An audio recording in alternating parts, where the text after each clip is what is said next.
우리가 잘 알고 있는 죽은 나사로를 살리시는 그런 장면이 기록되어 있습니다. 예수님께서 죽은 나사로를 살리심으로 인해서 그분이 어떤 일을 하실 수 있고 또 어떤 일을 하시는가를 보여주십니다. 이것은 단순히 예수님께서 죽은 자를 살린다고 하는 것 이상으로 예수님께서 무엇을 가지고 계신가를 보여주시는 그런 장면이라고 하겠습니다. 예수님께서 무엇을 위해 이 땅 가운데 오셨는가가 오늘 본문을 통해 잘 나타나 있습니다. 기적을 행하는 이유와 목적이 있는 것이죠. 살린다고 하는 것, 구원이라고 하는 것이 무엇인지를 말해 주는 것입니다. 이것은 최종적으로는 십자가 그리고 부활이라는 것으로 완성을 보여주시겠지만 요한복음 가운데서는 오늘 본문이 되는 이 11장부터 본격적으로 그 시작을 알려주고 있습니다. 그 내용을 찬찬히 살펴봅시다. 나사로의 죽음과 관련해서는 이 11장 1절부터 이렇게 살펴보시면 되겠습니다. 1절에 보면 나사로는 병이 들은 것으로 기록이 되어 있습니다. 아직 죽은 것은 아닙니다. 3절에 보게 되면 나사로의 여동생 마리아와 마르다가 예수님에게 사람을 보내서 주님의 사랑하는 이 나사로인 거죠. 나사로가 병이 들었다라고 하는 소식을 전했습니다.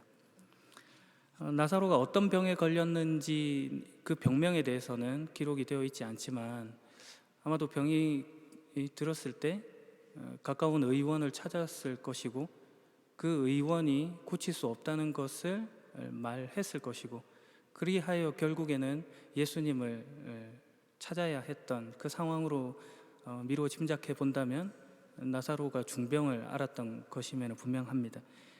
이후에 나사로가 죽었다라고 하는 것에서 그가 큰 병을 앓고 있었다는 것을 알 수 있습니다. 4절, 그들이 전한 소식에 예수님께서 말씀하십니다. 이 병은 죽게 될 병이 아니라 하나님의 영광을 위한 것이다.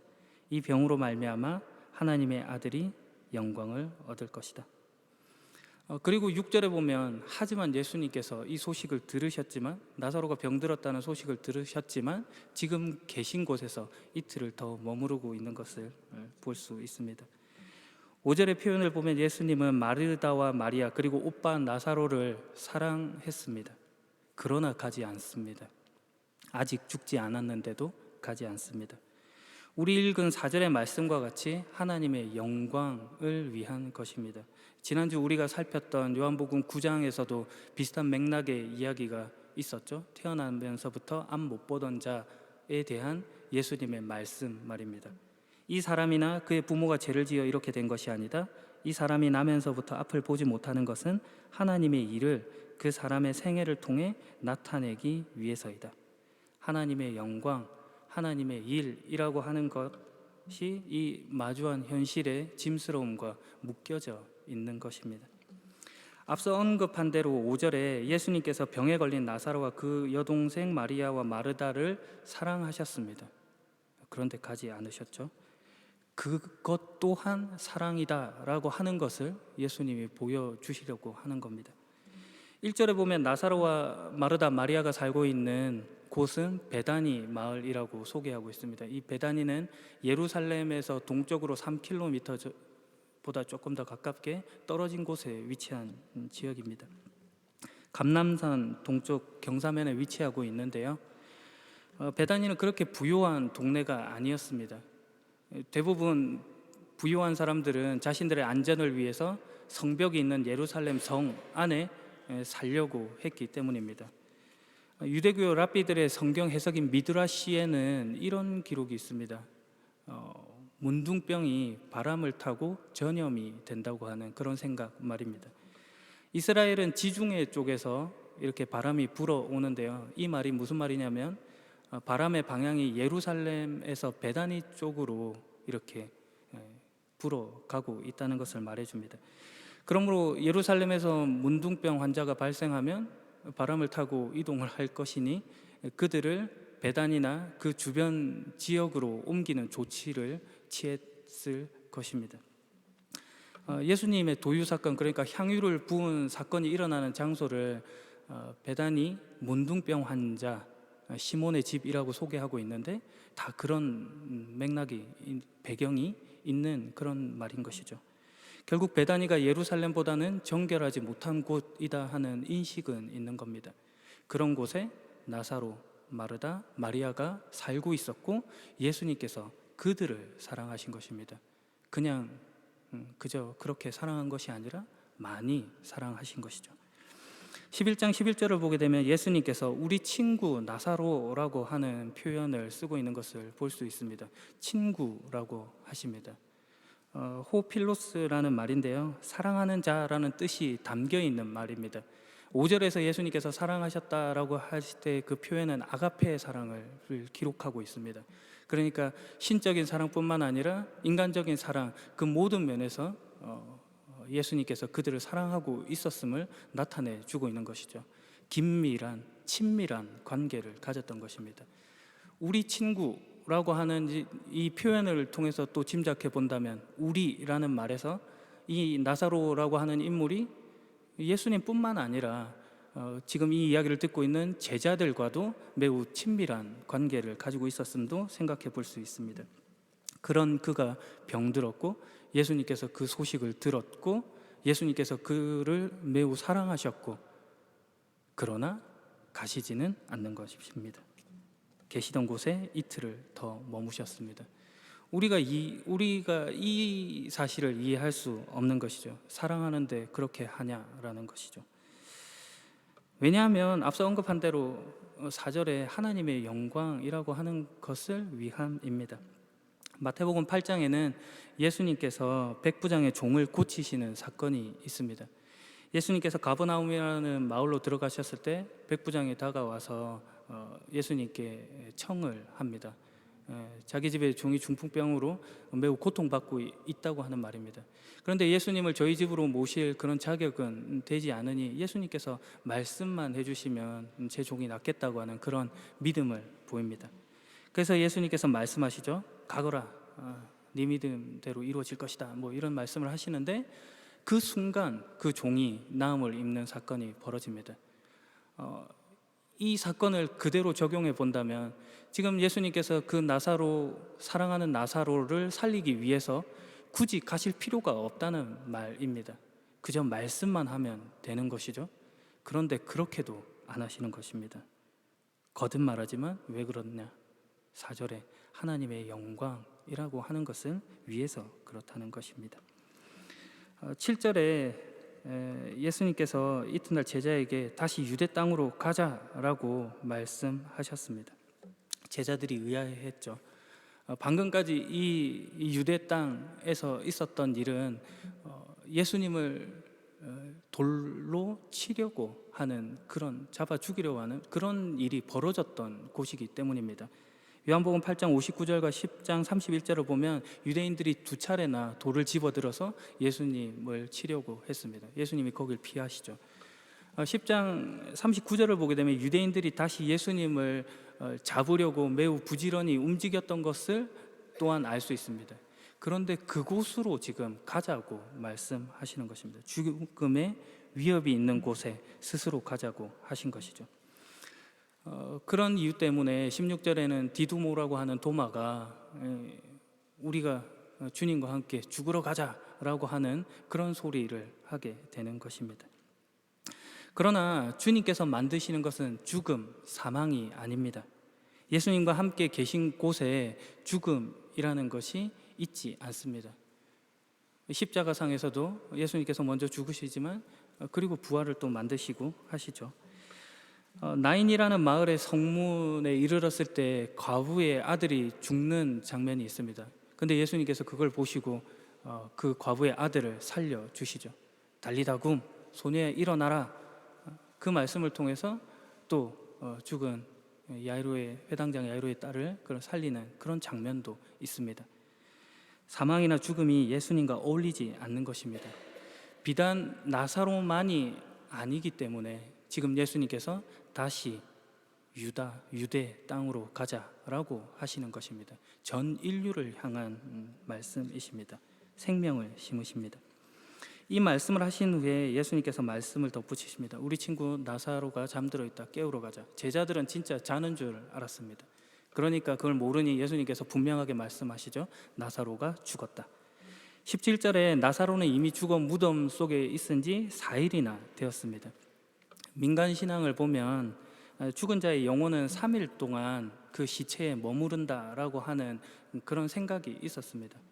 따라서 이미 죽어 무덤 속에 있은 지 4일이나 되었다는 것은 더 이상 소생의 가능성이 없는 완전히 죽은 상태였다라고 하는 것을 알려주는 그런 표현입니다.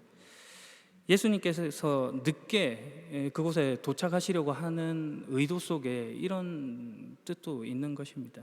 만약에 예수님께서 일찍 그가 죽은 지 하루나 돼서 가셔서 그를 살렸다라고 하신다면 사람들은 그 영혼이 아직 떠나지 않아서 그냥 잠시 그가 혼절했다가 기절했다가 그냥 다시 살아난 게 아니냐 이렇게도 말할 수 있는 것입니다.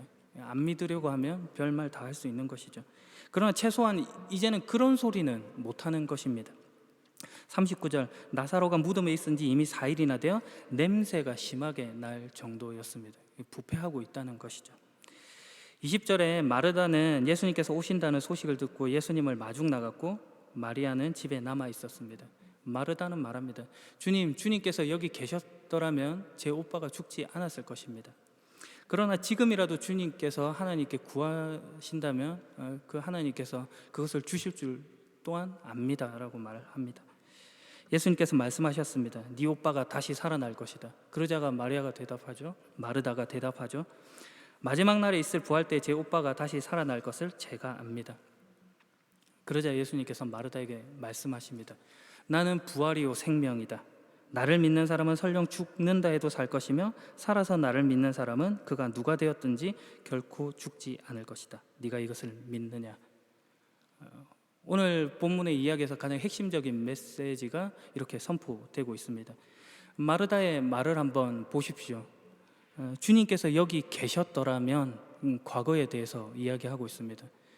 마지막 날에 있을 부활 때의 미래에 대해서 이야기하고 있습니다. 바리새인들도 율법학자들도 하던 그런 말입니다. 그런데 예수님께서는 다르게 말씀하시죠. 나는 부활이고 생명이다. 나를 믿는 사람은 설령 죽는다 해도 살 것이며 살아서 나를 믿는 사람은 그가 누가 되었든지 결코 죽지 않을 것이다. 미래의 사건뿐만 아니라 현재의 구원에 대해서도 지금 예수님께서 이야기해 주고 계신 것입니다. 우리의 믿음은 매우 교리적입니다. 그러니까 신앙의 내용을 생활 현실에 적용시키는 것이 쉽지 않습니다.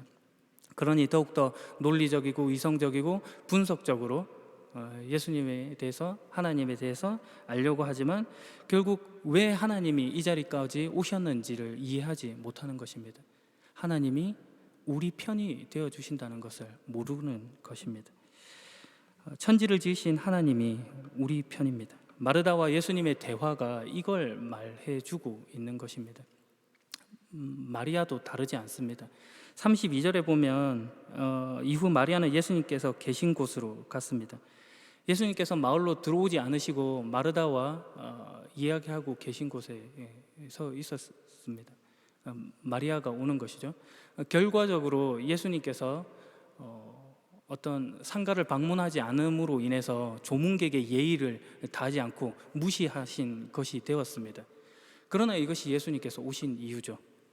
죽음을 애도하기 위해 오신 것이 아니라 죽은 자를 살리기 위해 오셨다라고 하는 것을 상징적으로 보여주는 것입니다. 마리아도 말합니다. 주님께서 여기 계셨더라면 제 오빠가 죽지 않았을 것입니다. 똑같은 말을 하고 있는 것이죠. 예수님께서 상황을 전환하는 그런 말씀을 하십니다. 나사로를 어디에 두었느냐? 그들이 대답했습니다. 와서 보십시오, 주님.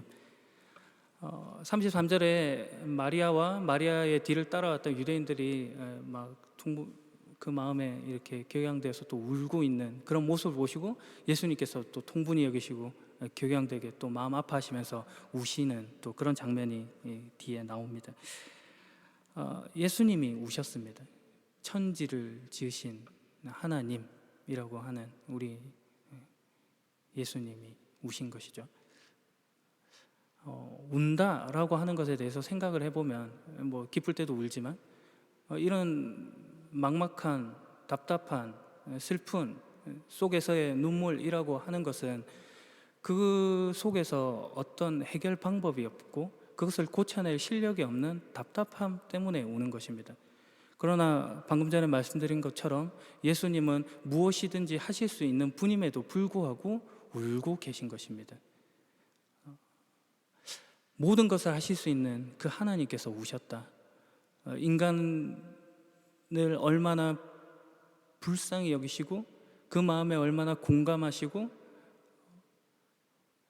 그 하나님이 우리를 어떻게 대접하시는가를 눈물로 보여주고 계신 것입니다. 결코 동떨어진 존재로 와 계신 분이 아니라는 것입니다. 사람들은 말합니다. 예수님께서 나사로를 얼마나 사랑하셨는가. 그러나 그들 중에는 다른 소리를 하는 사람들도 있습니다. 앞 못 보는 사람의 눈을 뜨게 한 사람이 나사로가 죽지 않게 할 수는 없었나. 맞는 말입니다. 그러나 모르고 있는 말이기도 합니다. 자신은 고칠 실력이 없고 또 그 수준으로는 이해할 수 없기 때문에 하는 말인 것입니다. 그래서 예수님이 우십니다. 나사로를 고칠 실력이 없어서 우는 것이 아니라 아직 깨달을 수준의 그 지혜가 없는 자들에 대한 안타까움으로 지금 예수님께서 울고 계신 것입니다. 그래서 조용히 눈물을 흘리십니다. 이리 우실 것이라면 그들 말대로 안 죽게 하면 그만이었을 것입니다. 그러나 그렇게 안 하십니다. 안 하신 것입니다. 거듭 말하지만 하나님의 영광에 묶여있기 때문입니다. 15절에 보면 이것은 너희들이 믿을 수 있도록 하기 위함이다 라고 하는 하나님의 뜻이 있음을 말씀하고 계십니다. 예수님께서는 몹시 아픈 마음으로 무덤으로 가셨습니다.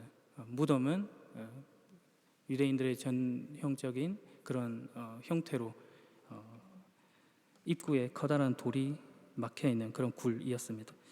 예수님께서 말씀하십니다. 돌을 옮겨 놓아라. 마르다가 말하죠. 이제 주님, 오빠가 죽어 무덤에 있은 지 이미 4일이나 되어 냄새가 심합니다. 똑같은 말을 하고 있는 거죠. 예수님께서 그런 마르다에게 네가 믿으면 하나님의 영광을 볼 수 있다고 내가 너에게 말하지 않았느냐. 마르다는 27절에 이런 고백을 했던 자입니다. 네 주님, 저는 주님께서 그리스도이시며 세상에 오시기로 한 하나님의 아들이심을 믿습니다. 그리스도는 뭐고 하나님의 아들은 뭐길래, 그녀가 생각했던 그 하나님은 누구길래 그녀가 그런 고백을 했음에도 불구하고 여전히 그가 안 믿고 있는 겁니다. 너무 나무라지는 마십시오. 우리도 결코 다르지 않기 때문입니다. 그런 거기에 예수님께서 생명을 만드십니다. 41절, 그때 예수님께서는 고개를 들어 하늘을 보시며 말씀하십니다. 아버지, 지금까지 제 말을 들어주셔서 감사합니다. 아버지께서는 언제나 제 말을 들으시는 줄을 제가 압니다. 그러나 저는 주위에 있는 이 사람들을 위하여 그들이 아버지께서 저를 보내셨음을 믿게 하기 위하여 이 말을 한 것입니다. 나사로를 살려두고 감사합니다라고 지금 하시는 말이 아닙니다. 지금 가장 나쁜 상황 속에서 이 말을 하고 있는 것입니다. 그러나 예수님께서 이런 말씀을 하실 수 있었던 까닭은 하나님이 어떤 분이신지를 누구보다 잘 알고 계셨기 때문입니다. 그분이 누구시고 또 어떤 일을 하시며 하실 수 있는 분인지를 알았던 것이죠. 그러니 감사가 나오는 것입니다. 우리가 감사하지 못하는 이유 중에 하나는 우리 가운데 의심이 많거나 오히려 또 한편으로는 기대를 하지 않기 때문입니다. 하나님을 모르기 때문인 것이죠. 예수님께서 이 말씀을 하신 후에 큰 소리로 말씀하십니다. 나사로야, 나오너라. 그러자 죽은 사람이 밖으로 나왔습니다. 놀랍지 않습니까? 죽은 사람이 밖으로 나왔다라고 하는 것이 아니라 지금 예수님께서 하시는 일이 놀라운 것입니다. 나사로야, 나오너라 라고 하시는 말씀을 지금 예수님께서 누구 들으라고 지금 하시는 말씀입니까? 지금 죽어서 냄새가 나는 그 시체 나사로가 들으라고 지금 하시는 말씀입니까?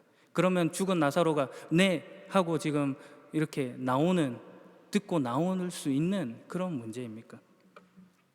이것은 마치 태초에 하나님께서 하늘과 땅을 창조하셨을 때 어둠 가운데 빛이 있으라라고 하시는 그 말씀과 같이 창조의 사역을 하고 계신 것입니다. 죽음, 사망 이런 것에 대하여 그것을 깨고 일으키시는 그 하나님의 능력이 지금 선포되고 있는 선언문과 같은 것입니다. 이것은 우리가 들을 귀가 있어서 주님의 말씀을 듣고 대답하여서 구원을 얻었다라고 하는 뜻이 아닙니다.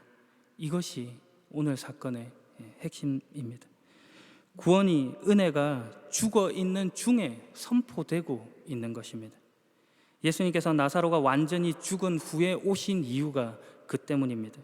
우리는 썩어 악취가 나는 죽은 시체와 같습니다. 완전히 부패하고 죽었습니다. 죽어서 도무지 어떻게 하면 좋을지도 모르는 그런 상태에 있는 것입니다. 로마서 3장 23절, 모든 사람이 죄를 지어 하나님의 영광에 이를 수 없게 되었습니다. 로마서 6장 23절, 죄의 삭슨 사망입니다. 하나님의 영광에 이를 수도 없고 죄 가운데 있으며 사망 가운데 있는 자가 우리입니다. 그런 우리에게 예수님께서 찾아오셔서 말씀하시는 것입니다. 오셔서 우리를 죄 가운데서 뽑아내시고 붙잡으시고 그리고 지금 이 자리에 여러분을 앉혀두신 것입니다. 여러분이 듣겠다고 결단해서 이 자리에 앉아 있는 것이 아니라 하나님께서 여러분에게 듣게 하시고 들을 수 있게 하셔서 여러분이 지금 듣고 계신 것입니다. 그래서 죽은 사람이 밖으로 나오는 것입니다. 그가 선택해서 나온 것이 아니라 하나님이 찾아오셔서 선포하셨기 때문입니다. 이 순서가 절대 뒤바뀌면 안 됩니다. 그 선포가 사망에서 생명을 만듭니다.